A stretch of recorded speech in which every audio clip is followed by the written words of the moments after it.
Okay, so in the last video we explored the data cleansing tool, which allows us to clean up some of the data quality issues that we may face upon importing a set of data into Alteryx. So we went from having columns with leading and trailing spaces, null values, and some unwanted characters, which was then passed through 3 data cleansing tools to arrive at a set of data that was clean and ready to be used in subsequent tools. Now, one of the great things about Alteryx is that we're able to observe the output of each tool, so it's easy to see whether the data is being transformed in line with expectation. So if you're ever getting an erroneous result, you can step through the workflow step by step and observe where the issue sits. Now, you may recall from the last video I showed you the metadata of the data, which shows us information such as the data type of each field, as well as the size that the column can consume for each row. Now, sometimes we may want to change the data type or change the name of the column to something more meaningful. Other times we may want to change the size of the field or even provide a field with a description so we can tell others what the field should be used for. We may even want to change the ordering of the fields or remove some fields so they're not passed to the next stage of the workflow. Now, all of this can be done by using what is known as the select tool, and it's a very useful tool to help manage the data that is passed from one tool to another. So let's take a look at it. So we can locate the select tool in the preparation category and drag it onto the canvas. We will connect this tool to the output anchor of our final data cleansing tool, which means that the final result set is passed to the select tool. When we look into the configuration options for the select tool, we get a very simple table, which on the surface may not look like much, but we can carry out specific operations. Firstly, you can see the columns that have been passed in from the previous tool. In this case, we have these field names, and if I want to remove the fields called punctuation and comment from the dataset before it's passed on to the next tool, we can remove them by deselecting the checkbox like so. Now, you may also want to change the name of the columns to make it clearer what each column represents. Now, we can do this by typing in the new column name within the rename column. So for the trailing spaces column, we will rename this to be first_name. And for the leading underscore trailing column, we will rename this to be last_name.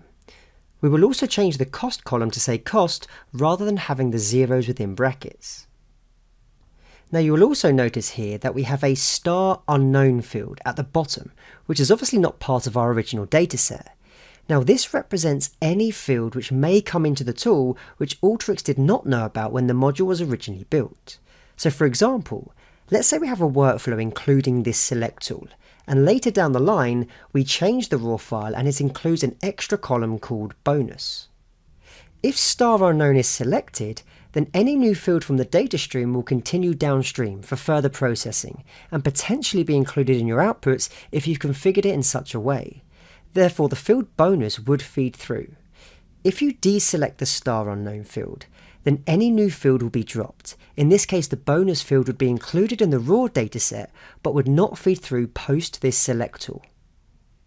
If we add a browse tool to the output anchor of the select tool and run the workflow, when we look at the data, you can see our fields have been renamed, and the punctuation and comment fields have been removed from the output. Now, if we take a closer look at the cost column, despite being populated with numbers, we saw in the last video that the data cleansing tool has not changed the data type to reflect the underlying data, as it was previously considered a string due to the inclusion of the letter K. Now, the select tool can also be used to change data types if so desired. So in this instance, we will select int16 from the drop-down list, as we know we want this field to store numeric data, and int16 represents a short integer value, so is plenty big enough to represent our current cost column. Selecting the appropriate data type for each field is important, as it allows you to perform specific functions on the field in question. For example, you have string functions that enable you to work with string data types, as well as numeric functions that work with numeric data types, same with dates, and so on. So it's best practice to define these up front so they can be used in the rest of the workflow as and when required. If we rerun the workflow and now analyze the cost column, you can now see we have a profile view on the numeric value, which we can see has a standard deviation of just over 1.4. Now, the final thing we have the ability to do in the select tool is change the ordering of columns. So as it stands, you can see the data coming through with the code column on the far right hand side. This is because it sits at the bottom of the list. However, if I were to select the code column, right-click and drag the column further up the list, for example just before salary, when we rerun the workflow, you can see that the code column has been repositioned accordingly. So the select tool is a very useful tool to use when you want to address the metadata of an incoming dataset. We can change column names, we can change the type and size of a specific column, we can provide a description as to what each field does, and we can also pick and choose what fields we want to progress to the next stage of the workflow. The columns we deselect will not be present in the subsequent tool.